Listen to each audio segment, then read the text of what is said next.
All right, thank you for joining us as we continue to track what was made landfall as Hurricane Nicholas. I know down in the Clear Lake, Pasadena, Nassau Bay area, they are dealing with power outages. We just heard CenterPoint Energy talk about the hundreds of thousands of people who are without power right now. I know Sophia Ojeda is down in that area. Yeah, she is joining us now live. And Sophia, we know that storm surge was a big issue down there as well in that community.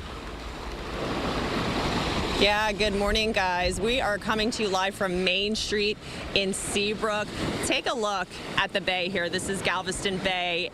We spoke with one man. We'll get to him in just a second. He is out here, but look at how strong these waves are coming in. And he said that this is actually going down. This is actually looking better than what it did a few hours ago. He said this water, these waves were way above this guardrail just before the sun came up. And this is the level of water that we're dealing on the roadways here. Again, people that we spoke with are saying this is actually going down, guys. It's probably several feet deep. I'm not going to go any deeper than this, but this is actually going down, receding. The water, if you look at the houses, Xavier, the gentleman was telling us that the water was going up to the bottom of the second floor of the homes, just kind of smashing. The waves are smashing against the bottom garage there. So let's head over here to Ron. This is Ron. He's out here this morning with us. So Ron, you were telling me that you have the top floor apartment here, right on the bay. What was it like last night? You were describing what you were hearing, what you were feeling. Tell us. Well, our house moves a lot whenever it's windy anyway, and our bedroom's on the top floor, and felt like you were in an earthquake for hours because the TVs, the bed, everything was shaking. The wind noise was amazing. It's like howling. Oh, yeah. And you were saying, I asked you if you were confident, you know, to ride out this storm, that it would be kind of moving pretty quickly, and you said you weren't sure. Well, if we'd have known it was going to be this strong, we would have probably left. But since it was supposed to be a tropical storm and not a hurricane, and winds weren't supposed to be as big here, so we moved our cars just in case.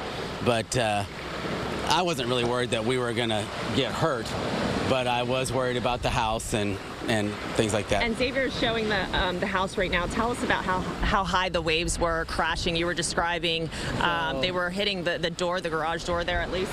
Yeah, so the water was, our entire yard was probably 2 feet deep in water, and then the waves were hitting the garage. You've seen it like this before, or today was a pretty good... No, we bought the house during Harvey, and it was no problem at all. And then we got a little bit of water, maybe an inch or two in the house during Beta last summer. But this was a lot different. This was an experience. Yeah. One more time, tell me about the waters here. It was crashing down, and you were telling us that it was so high over the guardrail here. Yeah, you couldn't see the guardrail, according to our neighbor. We have storm shutters, so I didn't come outside at that time. But he said the water was over the guardrail, and then the waves obviously were crashing into the house over there. Any damage? Because I see this guardrail is down. Is this from last night? Yep. Do you know? This is from last night. That's how strong it was. Yeah. And you got neighbors coming out and checking out their damage. But what about you guys? Are you guys good with damage? I mean, stuff in the garage is quite a bit of damage in there, and our fence is down. But luckily, everyone's fine, and the main part of the house is fine. What about power? We've got thousands of customers without power at this hour. We were just talking about that and interviewing someone from the company telling us, you know, to be patient. But what about you guys? Are you without power? We have power now, but we lost it for a little while overnight. All right, and I know that's your wife. She had been joking earlier. She thought she was Dorothy. She thought she was Dorothy with the house spinning. That's how bad it was. Tell us one more time. Well, I mean, the house shakes a lot, and, you know, this is the first house I've had on stilts, so I'm not used to that, but now we've lived here a few years. But that shaking was something else. I mean, I thought maybe the TV in the living room was going to crash just off the table.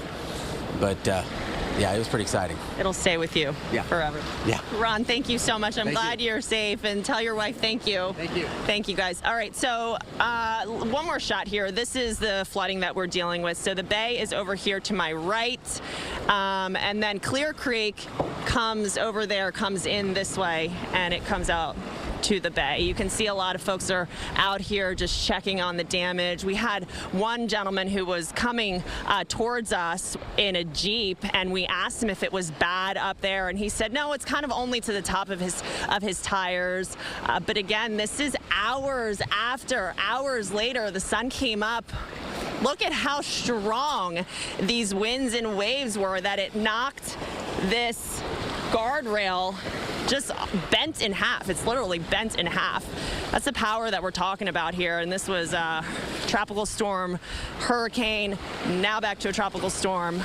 But yeah, you can just imagine what those folks were going through with the house shaking like that. This is live in Seabrook here on Main Street. Guys, back to you in the studio.